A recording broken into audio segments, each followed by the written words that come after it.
Bonjour à tous, séance de rattrapage. Voici les actus de l'emploi et des congés aussi qu'il ne fallait pas manquer cette semaine. Alors ça y est, l'emploi des cadres va bientôt repartir. Ce sera dès 2014 selon l'APEC. En attendant, les recrutements seront encore en légère baisse cette année avec 167 500 embauches prévues. Mais vous le voyez, leur nombre va augmenter dès l'année prochaine et cela devrait même continuer jusqu'en 2017 pour atteindre 214 200 recrutements. Un record que l'on n'avait plus connu depuis les débuts de la crise en 2008. Que diriez-vous de prendre des congés illimités ? C'est ce que propose une entreprise informatique française basée à Paris. Dans cette boîte, on ne compte pas les vacances. Chaque salarié peut donc en prendre autant qu'il le souhaite, à condition bien sûr que les objectifs soient remplis.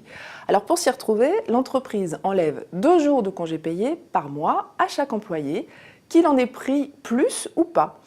Le concept n'est pas encore très répandu en France, mais aux États-Unis, de nombreuses startups fonctionnent déjà ainsi. Alors évidemment, les plus perfides d'entre nous se demandent ce que cache cet open bar sur les congés. Eh bien, que des avantages, si l'on en croit les patrons de ces boîtes. Et vous allez comprendre pourquoi. D'abord, les salariés seraient plus productifs. Et surtout, ils auraient tendance à prendre moins de congés. Certains salariés en vacances, justement, pensent à leurs collègues qui passent l'été au bureau. Ils ont même fait un site sur lequel ils postent des photos de leur lieu de villégiature, sur la plage, dans l'eau, devant la piscine. Mais ces perfides prennent un malin plaisir à mettre ces scènes en parallèle avec des situations de travail. Derrière son écran, dans son bureau, sur son bureau. Plutôt facétieux, le site en appelle à vos contributions, que vous preniez des vacances ou pas. Et pour ceux qui partent et qui voudraient soigner leur message automatique d'absence pendant leur congé, signalons cette nouvelle fonctionnalité qui nous vient du Brésil. Elle permet d'ajouter une pub au bas de votre email.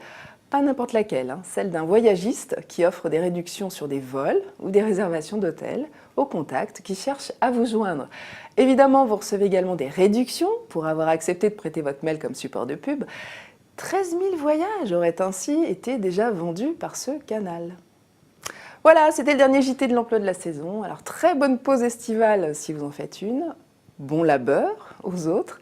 Un grand merci à toute l'équipe technique qui a réalisé cette émission pendant toute cette saison. On se retrouve fin août avec plein d'actu spécial rentrée. Ciao tutti!